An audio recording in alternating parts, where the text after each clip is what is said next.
Hello everyone and welcome. Thank you for being here today. My name is Kristine Bunch and I am an exoneree. I lost 17 years of my life to a wrongful conviction, and I'm also the co-founder and executive director of Justice for JustUs.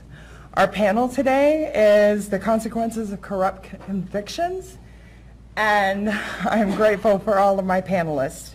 First up, we have Sharon Dietrich, who's the litigation director and managing attorney of Community Legal Services. We have Byron Cotter, director of Alternative Sentencing and Defender Association of Philadelphia.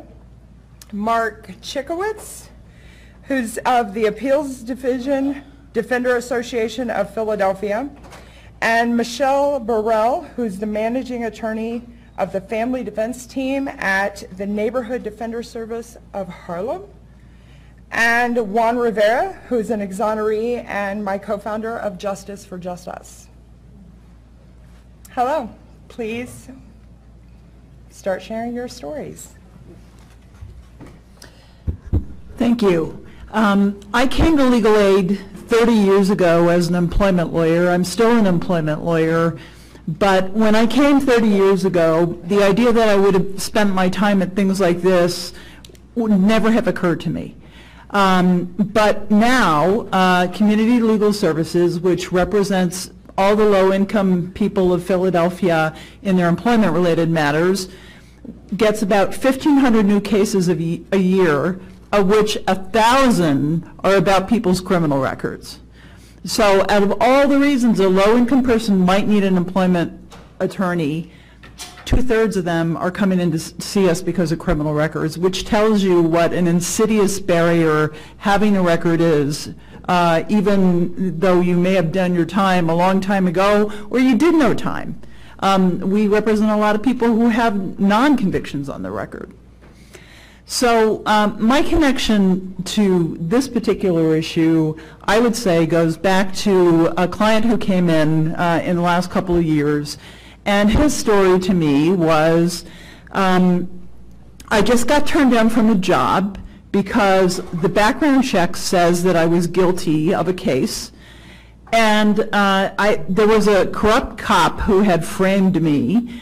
And I got this letter from the Defender Association saying that my outcome had been changed. It's no longer a conviction.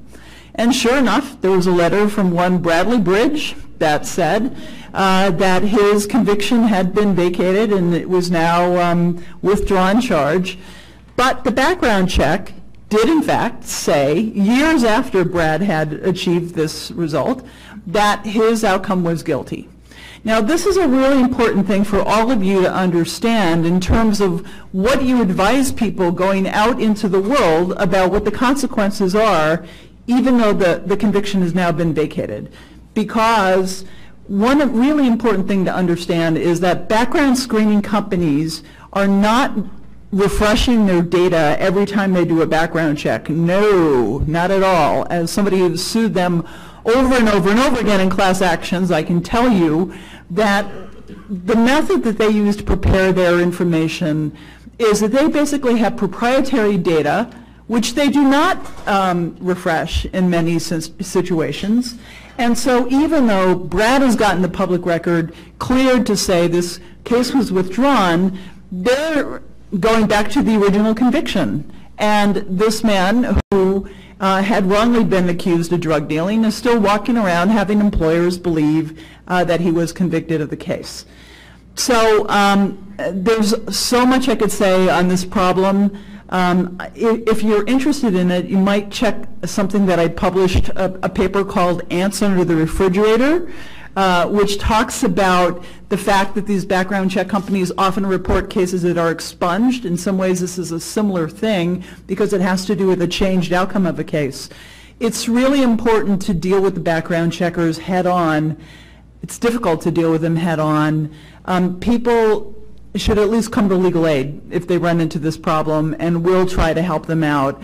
But they should assume that, in fact, the background screeners may get it wrong, and there may be a need to dispute or more to the point, potentially to affirmatively send information to the larger background screening companies in the country telling them, yo, as we like to say here in Philadelphia, my conviction was changed to a non-conviction, so if you report it as a conviction, I'm going to sue you for having willfully violated my rights and get damages against you. So that was the first thing that was implicated by this case. The second thing my client rightly asked me was, why is this case on my record at all? He's right, ought to be expunged.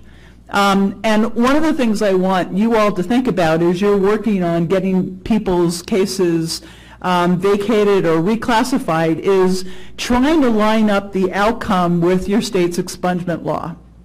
Brad did a great job of that. He had it listed as withdrawn as the outcome. That's something that's easily expungible under Pennsylvania law, and indeed under most state expungement law, non-convictions can be expunged. But think about that when you're setting up what the ultimate outcome is going to be.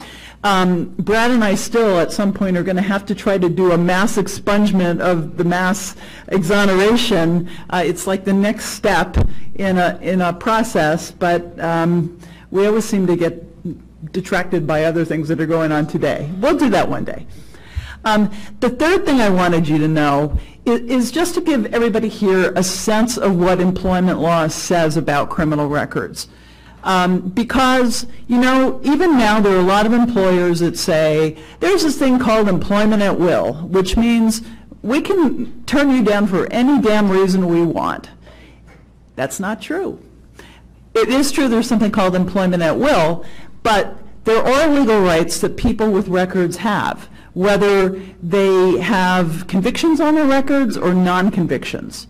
So EEOC, the federal organization that enforces Title VII, the anti-discrimination law, put out a terrific guidance a couple of years ago that says you look at a lot of things, but the bedrock is, even for a conviction, you're supposed to look at three things, employers. You're supposed to look at how old the conviction is, how serious it is, and whether it's related to the job the person is applying for. And if you're not doing that, then you're violating the race discrimination law. Oh, and a very important thing, crucial for this issue we're talking about today, is that if a case is not a conviction, an employer can almost never, hear that? Almost never rely upon it to turn down somebody for a job. The only way they're allowed to consider it is if they make an independent investigation as to whether that person actually did the conduct that they were charged with. And I can promise you that that's not what most employers are doing. So there are really crucial employment law consequences that should be thought about and dealt with as people go off into what hopefully in many cases are new unencumbered lives to get rid of some of these issues that are going to linger on. Hi, I'm Byron Cotter, Director of Alternative Sentencing at the Defender Association of Philadelphia. And when our panel was discussing what we were going to speak about, we talked about exoneration. Can we totally achieve it? Is that possible? And when I look at exoneration, because I handle probation and parole violations as long as also with alternative sentencing ideas, the bad conviction, which is overturned, is just the tip of the iceberg. And the public, the community, and the judiciary have to understand this. Say we talked about Nicole and Michelle at our last group. And say Nicole and Michelle were on probation. Then they get this bad arrest and conviction. The judge then violates them and maybe extends their probation for 3 or 4 years, where originally they were only doing 1 on a bad conviction. And then maybe 3 years down the road, they get a new good conviction. Now the judge sentences them to jail. Those 2 additional years of probation because of the bad conviction, how do you go back and correct it? You have to spend a lot of time working your way back in order to get what we would call complete exoneration. And that's the difficulty of this. And that's what people really don't understand. We're talking about a lot of murder cases and large cases that are overturned, and often those clients don't have a lot of record, a lot of arrests. But for this client that has, arrests for possession, quid, selling drugs, they may have numerous arrests, and somewhere in there, there's that bad conviction by that officer who created that. That is going to destroy their history for years to come. You look at when you have the guideline scores, you add up the convictions, the good convictions. Then when there's a bad conviction, that is added to the guideline score. Then you're before the judge, and the judge sentences the client because of that guideline score. Well, he had one bad conviction in there. 4 or 5 years later, that's overturned. Then you have to go back and re-look at that sentence. And can you change it? Can you overturn it? Can you correct it? It's a really difficult problem. Also, a bad conviction creates a higher custody level. And I work with a lot of clients that are going to be early paroled to different types of alternative sentencing programs. But because of that bad conviction, their custody level may be higher. So I can never get them out into a program that will help them do better and succeed. So it becomes a long job of looking back at these convictions and how you go back and try to correct it and how you correct it in the future. So I want you all to realize that just overturning the conviction is not enough. We have to continue to look at what we can do to look for total exoneration. Hi. My name is Mark Cichowicz. Hear me? No. Press the button. Press the button. Okay. My name is Mark Cichowicz. I'm an attorney at the Defender Association. My office is next to Brad's. I think that's why I'm on this panel today. I'm also the Padilla, or one of the Padilla attorneys at the Defender Association, along with Robin Force, who's in the audience. And we usually work with an immigration attorney, part-time at least, who's at our office and part-time practicing in immigration court. It's just a few of us that advise the other attorneys in our office. I think Brad said that there's about 250 attorneys in any given week, probably about 150 of them are in the courtrooms, and there's probably between 100 and 200 people who have immigration issues in court in that particular week. And Robin and I advise those attorneys as to the immigration consequences. And then the individual trial attorneys are able to advise their clients to comply with the requirements under Padilla. The largest bit of advice I can give for someone who has an exoneration client who thinks that they have an immigration problem is get an immigration attorney involved. You can't do it yourself. And I'll give you some reasons why in a minute or two. Get an immigration attorney involved, get an immigration attorney involved as early as possible.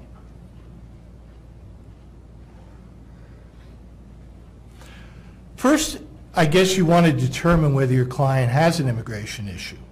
And typically, the way we determine it is by talking to the client. Talking to the client's family, talking to anybody who has information about that, that can provide you with an idea as to whether or not the client has immigration issues. If the client was not born in the United States, then I would assume that the client has potential immigration issues. Don't accept necessarily off the bat client telling you they're a citizen. Sometimes it's a result of family lore, which maybe was developed to protect the client when they were young. There's a couple different ways you can become a citizen. If you were not born in the United States, you naturalize, you get derivative citizenship. These are processes that you should question the client about if they make a claim, just to be your own, to satisfy yourself that what they're telling you is true. If they naturalized, for example, they would have first had to have gone through the process of being a lawful permanent resident. They would have gotten a green card. They would have studied for the test. They would have taken the test. They would have passed the test. They would have been sworn in. They would have taken the oath of citizenship in front of a judge at a ceremony, and sometime later in the mail they would have gotten a certificate of citizenship. So you can question a client and try and flesh out a bald claim that, yeah, I'm a citizen. The client says they were born in Puerto Rico. Don't necessarily accept that. A few years ago, the big advice among jailhouse attorneys was to tell immigration people with immigration issues, tell them you were born in Puerto Rico, and don't tell anyone. Never tell them where you were born, and even your attorney, just keep telling them you were born in Puerto Rico, and it'll be okay. It's not okay. ICE can find people through both positive and negative checks. That is to say, they'll go and interview your client and ask them. They'll check whether your client has a Social Security number. They'll be able to find people who are non-citizens. So it's very important that you ascertain that this person in fact has an immigration issue. You can check with the prison. At the prison, if ICE has shown some interest, there will be a document filed, an ICE detainer, request to detain, a request to inform. Sometimes they don't file a detainer. Sometimes they ask the prison to let us know when he's going to get out, because then we'll be in the parking lot, or we'll pick him up at his house 5 minutes after he gets out. You question your client. Do you ever speak to a government official? Did anyone ever question you about your immigration status? Have you ever been in immigration court? Now, the reason it's so important to get an immigration attorney involved early on is because the way of dealing with that is as diverse as the circumstances that apply to your client, and they can be very diverse. Your client could have status at one point. They could be a lawful permanent resident. Now they have a removal order, or they're potentially removable. Your client could be undocumented, but they've been identified.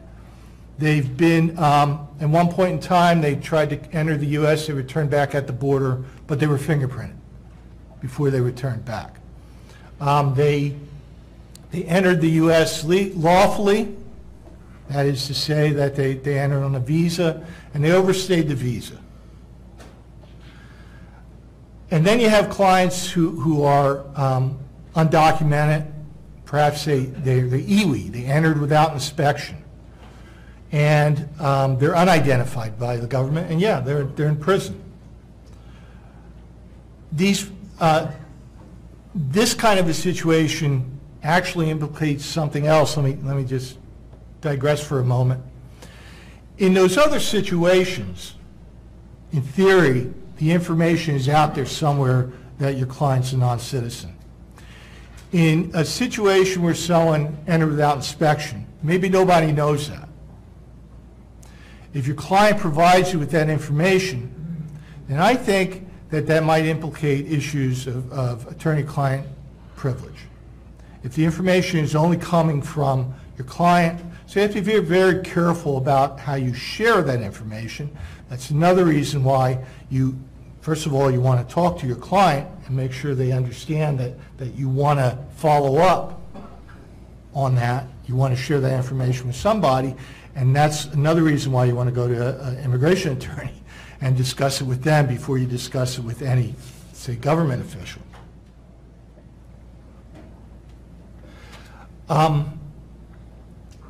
Having a Social Security number, That doesn't necessarily mean that they're a citizen. Serving in the Army, armed forces, doesn't necessarily mean they're a citizen. Mr. Padilla himself was a veteran. If they have a passport, yeah, they're probably a citizen then, because they've probably been deemed to have been born in the United States. You wouldn't get a passport otherwise.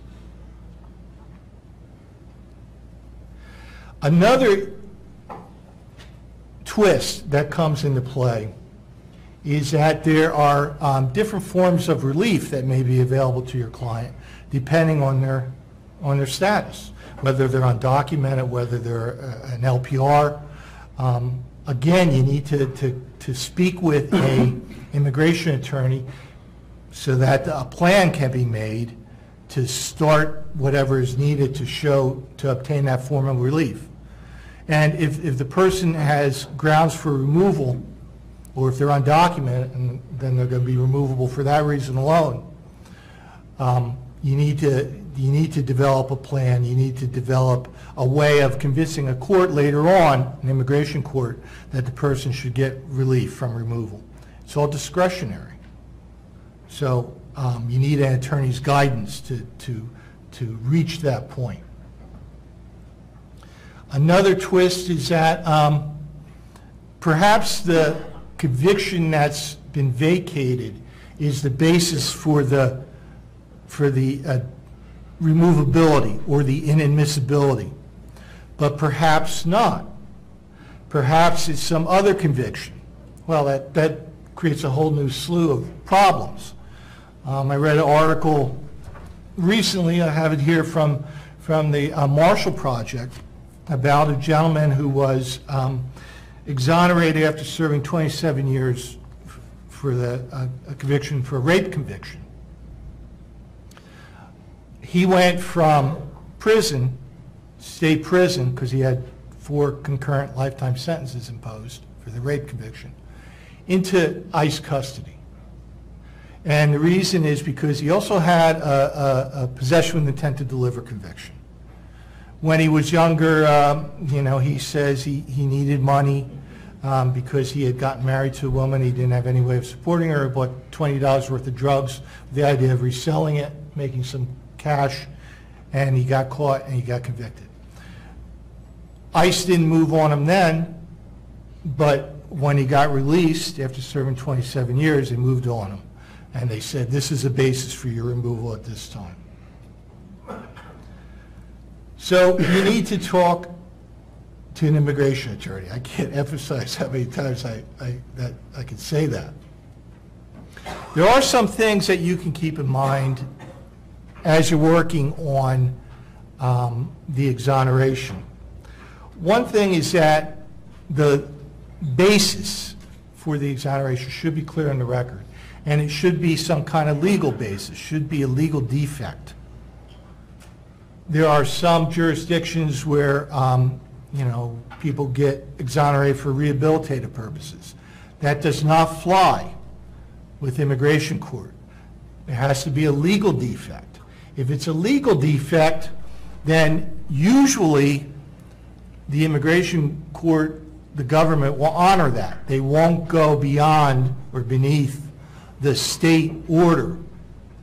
But not always. So it's another reason that you need to talk to an immigration attorney. Sometimes there's conduct-based reasons for inadmissibility, say. There's a bad case out of the Ninth Circuit where somebody pled guilty to the offense. And an admission oftentimes is good enough to prove inadmissibility. You don't necessarily need a conviction. And the conviction itself was overturned because the police were stopping people without reasonable suspicion. But the court found that the admission could still be used because it wasn't a matter of like involuntariness. It didn't go to the heart of the admission of the guilty plea. It was still an admission that could be used in immigration court.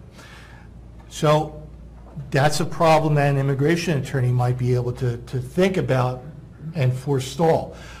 The best you can do is to make sure there's a legal basis on the record. I spoke with one attorney who had a client who had what's called an aggravated felony conviction on the record and made them ineligible for relief from removal. That client did some favors for the DA, let's just call it that. And the DA agreed to go back, even though it was time barred, to go back and to remove the aggravated felony conviction. There was a legal basis that they found that was placed on the record. It wasn't because the client did some favors for the DA. There was a legal basis. And so therefore the order reflected that, and therefore it allowed that particular person to seek relief. The other thing you can do with your client is to, if you have a client who has potential immigration problems, is to do a know your rights session with the client. Now, if there weren't prosecutors and police officers in the room, and I wasn't afraid of being accused of suborning obstruction, then I would say just tell your client not to talk to the government. But let's call it a know your rights session instead. You say to your client, you understand you're not entitled to an attorney if ICE comes calling, and they may come call. Why haven't they spoken to your client before? Well, maybe they have, but if they haven't, maybe they weren't doing anything until they saw he was about to get out. Maybe they just, your client's name is Rodriguez, and they didn't get up to the R's yet in Hispanic names in the prison that they're interviewing. But they will go and speak to your client. Your client doesn't have a right to an attorney, but your client doesn't have to speak with them at that point in time. So you want to have a session, know your rights session with your client, and let them know that they don't necessarily have to speak to a government agent who comes calling. Okay, that's about all I have. Thanks. Thank you. Ms. Burrell? Yes. So, as Kristine said, I am the managing attorney at the Family Defense Practice of Neighborhood Defender Service of Harlem. So, NDS is traditionally a criminal organization, has been representing people in criminal court for the last 25 years. But approximately 4 years ago, we started representing specifically parents and relative caregivers in abuse and neglect cases. Now, there is, the Supreme Court has said that there's a fundamental right to rear your children. And as such, one of the kind of collateral consequences of an unjust conviction is the loss of your children. And that can sometimes be more devastating than anything else that a person in that situation is facing.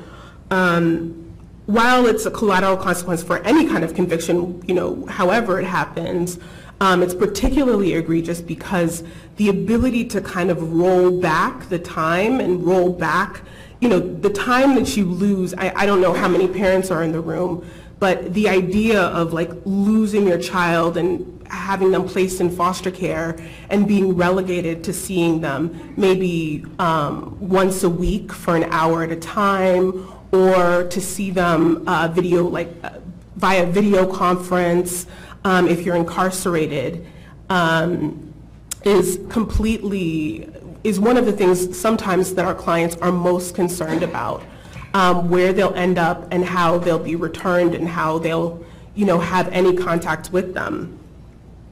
So, what's at stake is really twofold when you have abuse and neglect charges. One is like the idea of an actual abuse and neglect finding. So a finding that you abused your child or that you neglected your child. And in other jurisdictions they call it dependency, that your child is dependent now on the state.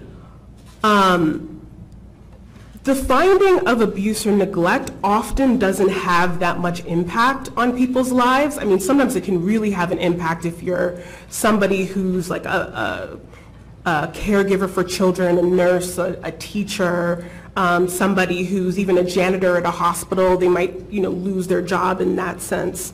But the other thing I think is really what's most important to people, which is whether or not they can have their children back.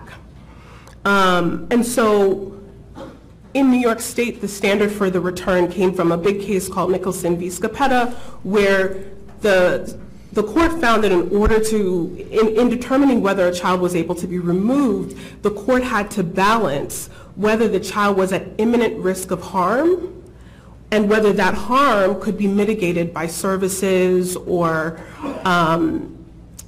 programs or things that could help the child, help the parent parent safely.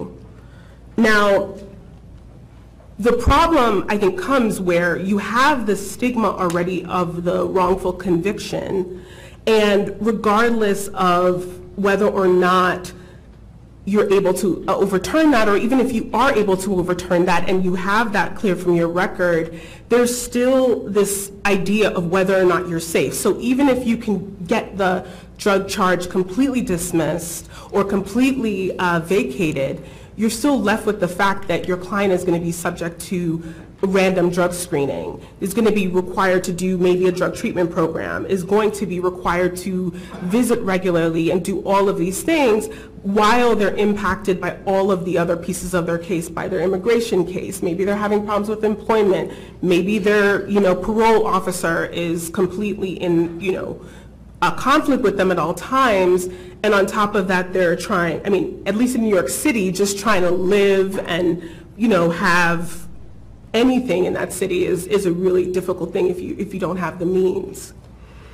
And so the real risk for a lot of our clients who are in that position is what we really call the death penalty of family court, which is a termination of your parental rights. And essentially, it's a complete erasure of any connection to that child. They literally take your name off of the birth certificate and put on the adoptive parent's name on that birth certificate. And not just you, but every single family member that you are related to no longer has a right to legally petition for that child's custody. And that often can be devastating, and in New York there's an extra little fun layer of insidiousness where they have determined that if you are not married to the mother of your child, then you have to actually pay support to the state in order to be considered a father who is entitled, who has to consent to the termination of rights. Now, why is this a problem? Because there's nowhere to pay support. So essentially, you're kind of left out there, and you may not even know that you have to pay support, number one. You may not know how to, you may not even have anyone to contact about where to pay support. And practically speaking, there's no arm in New York City that actually collects support. So at this point, because you're not entitled to consent, you're only entitled to notice, and their ability to terminate your rights is almost automatic. So you're cutting off a person's ability to rear their child just by virtue of the fact that they had no clue that any of these things existed. So at NDS, we've been traveling to a lot of the upstate prisons, to Sing Sing and Bedford and Taconic and Beacon and all of the women's prisons to talk to people about these things and encourage them to write letters, to stay connected, to find family resources who can stay in the child's life, maybe even adopt the child or take custody of the child. There's a new thing called kinship guardianship, where they can actually receive state funds for caring for the child without having to go through the adoption process. And if our client is out and is able to get exonerated. We also make efforts to clear their name off of the state central registry, which every state has like a centralized registry where they collect the names of people who have been only accused of abuse and neglect, and there's some indicia of truth to those claims. And so we will have administrative hearings, and we've paired with the Family Defense Clinic at NYU and Brooklyn Law to try and help to clear some of these cases so that people will be able to get employment, they will be able to get their children back, and going forward, if they have additional children, then we'll be able to kind of get them to start fresh in that new life. But it's really important, this issue is really important because while I think the criminal justice system, or the criminal legal system rather, is largely separating men of color from their families, the child welfare system is largely separating the women. So you have the state now kind of cutting all ties to family, which is sometimes the most devastating thing that can happen to a person.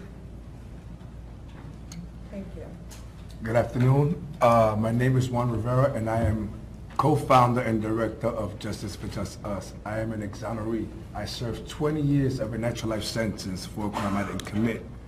I was accused of raping and murdering an 11-year-old child. Now, the reason that I stated is, here we are all attorneys, officials, district attorneys, regular public members. Y'all speak about your plight, how hard it is to prove a person's whether actual factual innocence or just corrupt cops. But y'all failing to realize one thing. We still have a stigma whether you clear a record or not.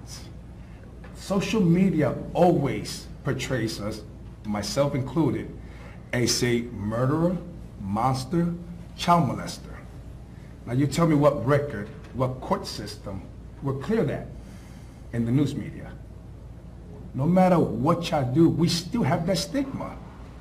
The public still sees us as a threat. You could clear our record and I could go find a job.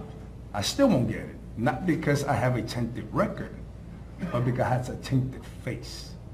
The news media has made me a monster in the public's eye. Still yet, when I am released out of prison, I am expected to be civil, to smile, and to live a productive life. Now you tell me how, when I am being categorized as a child molester, as a murderer, a person that served 20 years for a crime that he did not commit. Now I know we're speaking about factual innocence or corrupt cops that just fabricated or planted evidence on an individual that might have been killed. It's irrelevant about that. The whole purpose is that we have corrupt judicial system that allow these things to happen. The gentleman that was here with Rolling Stone asked a question about the judge. What can we do about the judge that allowed these evidence to go into the court system? I know for a fact that my judge, even after he sentenced me, still was speaking about my case to students that were studying law. Now, is that actually acceptable? I thought he's supposed to be fair and impartial. I thought he's supposed to be there to decide whether this evidence, that whether it be true or not, is actually admissible in court. Well, I know for a fact in my case, none of the evidence that was used in my case was actually mine. Evidence was planted in a pair of gym shoes that was actually purchased approximately 2 months prior to the murder occurring. Evidence ended up on these shoes. This is actual, public record. How? How was it that blood and semen of the perpetrator and the victim ended up in a pair of gym shoes that didn't even exist when the murder occurred? You think that the Waukegan Police Department, by the way, that's Chicago, Illinois, ever got accused of corruption? They all retired with full pension. The judge knowingly allowed this evidence, even though he knew that the gym shoes did not exist when the murder occurred. What kind of consequences do they have? I mean, they retire with full pension. They move up in the ladder. I mean, my district attorney, even though after he was fired, he tried to become an expert on DNA evidence. While in the trial, he stated the evidence is flawed, that it can be contaminated. Well, there's only one way to contaminate evidence, especially DNA evidence. That's if another male human being, excuse my language, ejaculates on the specimen. So you can have two profiles. Still yet, nobody ever got convicted for that, but I did. So 20 years of my life, 19 years old, stabbed twice while I was in prison, 2 rapes on me while I was in prison. Speak about it in public because you need to know. This is our plight. You speak about your plight, how hard it is to introduce to a judge or to a DA from Cook County. I mean, I haven't met him, but I did meet Kim Fox. How can we convince them, hey, something is wrong? As he stated, it just took a lot of work for them to sit down, observe, and go, as y'all said, background checks, not just on the inmate, but on the officers. How many of them has, as we know for a fact, fabricated evidence, planted evidence, came up with a lie, a story, just so they could get their career moving? So we sit here today in the Ethicals Committee. We speak about your ethics. Y'all forgetting about our ethics? We're still struggling. I've been out for 6 years. I just showed my family, I still got death threats to this day. Why? Because the public still feels that I'm guilty, that I got away with the cracks of the system. Even if I did get away with the cracks, which I didn't, that's not my fault. I didn't put myself into the police department. I didn't accuse myself of committing any crime, and I definitely didn't go to the judge and admit that I did anything. Still yet, the officials lied, the state attorneys allowed it, and the judge just put a blind eye. So we sit here today speaking about ethics. Why? Honestly, why? I mean, I heard this lady speak today about detectives literally putting masks on, going out, planting devices, robbing drug dealers. True, they're committing crimes in this world. I'm not saying that, every individual in prison is innocent, but the crime that they are being accused of is the one that we need to focus on, not whatever they've done in the past. Because if that's the case, anybody here is completely pure of heart of anything? Because if you are, then you can please walk out this room.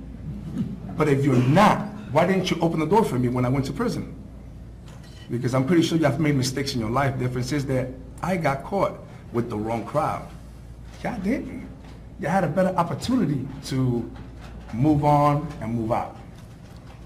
So I say this again, why are we sitting here speaking about ethics instead of trying to go for those individuals that really did the wrong thing? Officers, cops that go and fabricate evidence, district attorneys that see these evidence being fabricated, ignore it, and then the judge just allows it. Why aren't we going after them? I haven't seen really no cop being arrested for any of the corruption. I have not seen, well, I know about one district attorney, but he was accused of murdering his own wife. Think about it. That's the only time that you hear about that. Other than that, when do you see them going to jail, they retire with their full pension. I still had to, I went to the government, tried to get government assistance. They gave me $200 and said, that's all we can do for you. You never served your time. Excuse my life, bullshit, I did 20 years. How you gonna tell me I didn't serve no time? Or you never completed your sentence? Seriously? That's the kind of grief that I get after you took my life, is here goes $200 and good luck. I thank God that I had John Tefter, Northwestern, Lovey and Lovey. These individuals, because I'm not gonna say group, these individuals had the passion to stand by my side and push me forward. I own a barber school. I'm proud of my barber school. You know why? I get to talk to the youth. Before they get to that police department, I'm gonna tell them what to expect. Always plead the fifth. Always ask for an attorney. I know this now, but before I didn't. As she stated, you got officers that come in very intimidating. Have I been a trouble child? Absolutely. I used to do drugs, drink beer, and of course, do childish behavior. Have I ever murdered someone? Absolutely not. But still yet I have that stigma. I don't care how much any one of you here tries to erase it, all you gotta do is go on Google. It's sad when I sometimes speak to people, I say, hey, you wanna know about me? Google me. That's sad because it's history. I can't erase that and neither can you. Only way that we can erase it is by actually going after the real perpetrator, which is those officials that allow these things to continue happening. I mean, I just heard today that y'all been releasing people left and right that are actually not factual innocents. It's just that cops or officials have planted evidence. I didn't know about this. I just know about those individuals that were running convicted, such as myself, through DNA. So we know this is a phenomenon happening nowadays. It isn't like back in the days, we had to wean out the bad cops because there was just, certain few. It's the opposite way now. We got to wean out the good cops because we got too many corrupt cops in there. And the sad part about it, it's not the new cops that are coming in. They got to stay quiet because they're going to lose their jobs.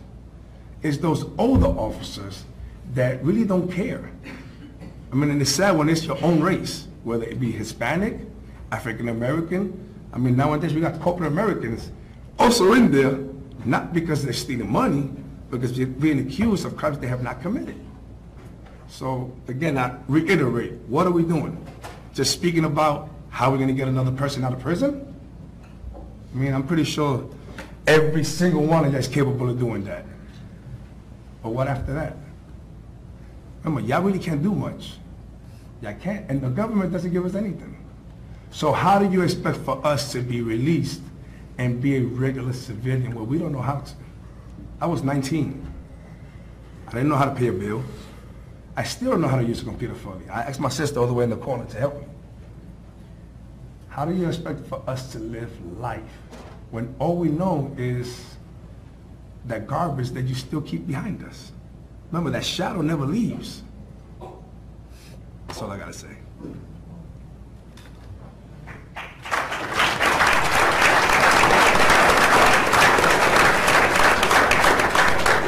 Before I ask if there's any questions, I have a question. Microphone. Before I ask if there's any questions, I have a question for Ms. Burrell. Mm-hmm. You were talking about parents' rights being terminated. When I went to prison, I was 6 months pregnant with my second child, and I lost my first child in a fire.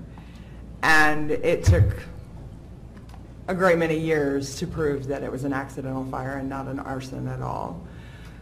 If my rights had been terminated to that child after I'm exonerated and proved innocent, is there any way that I can get my child back or reconnect with my child? It really depends who your child is with. A lot of times, the only kind of silver lining is if your child is placed with a kinship resource, somebody that's related to you. So even though legally you don't have the rights, a lot of times you can negotiate that relationship with the family member. In terms of the court system, it's difficult to get a termination overturned, but it's not impossible. And it is on a case-by-case basis. The problem is the bigger issue outside of what the courts can do is just the stability and the mindset of the child.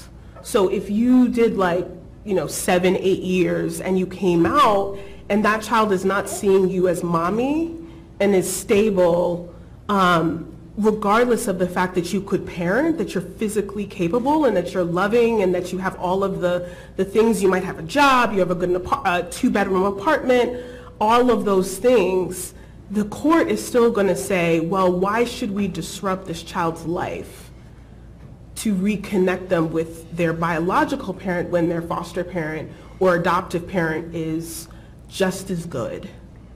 And so it's a little bit of, social engineering, where that's happening. I don't know if that might be a little bit much, but there's a little bit of the idea that the child might be better off with people who have more means to take care of them. Okay, thank you. Question? Mark, you explained very well the naturalization process. Could you give us a little idea about derivative citizenship? Thank you, Pat, and the check's in the mail for that. Derivative citizenship's a bit more complicated. Another reason you need to speak with an immigration attorney. It's changed. The requirements have changed at different times. Generally, the person would have to be under the age of 18. They would have had to have been a green card holder first, and then it gets a little bit murky. Their parents would have to have, in some instances, both of them would have to have become citizens themselves through naturalization, or one was and the other naturalized. At different eras, it's only the caretaker and only the mother that would have had to have naturalized. Under some versions of the statute, some years, it would depend on, it wouldn't be necessarily extended to adopted children. In other versions, it would be. So again, when someone says that in our practice, I'll look up the particular requirements that would have applied to this person. And I'll try and question not them so much, because they'll usually be young when they claim it happened, but a parent, a family member, to try and see if all the requirements were met.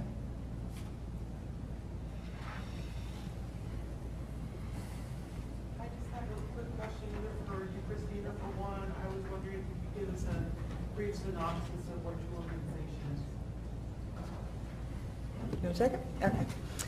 So JustIs for JustUs is created by exonerees. We hope to hire other exonerees in their states under our 501c3, and our goal is to build community for each exoneree as they are released. I mean, some states have a compensation, some have nothing. I literally walked out with my prison uniform. I didn't even have a toothbrush. And thanks to other exonerees, mainly my brother Juan down there, and community members stepping forward, they enveloped me with the things I needed, because I couldn't get help with my resume. I couldn't get any kind of social services help because I no longer had a conviction. So it occurred to me that I couldn't be the only person going through this. I couldn't be the only person struggling with all the issues that an exoneree faces. So when I discussed it with Juan, our whole desire is to see an exoneree in every state, building a community within that state, so that anytime someone is exonerated, we can be there and help meet their needs. We have exonerees with as many as 41 years gone. That's a huge gap. I mean, my 17 years, I didn't know how to use a cell phone. I at least knew how to turn on the computer, but everything that I was used to was gone. So we're trying to make that transition a little bit easier and help out where we can and get more people involved with the plight of exonerees, because I think most people don't know what's happening. All right, and with that, I want to thank this panel very, very much.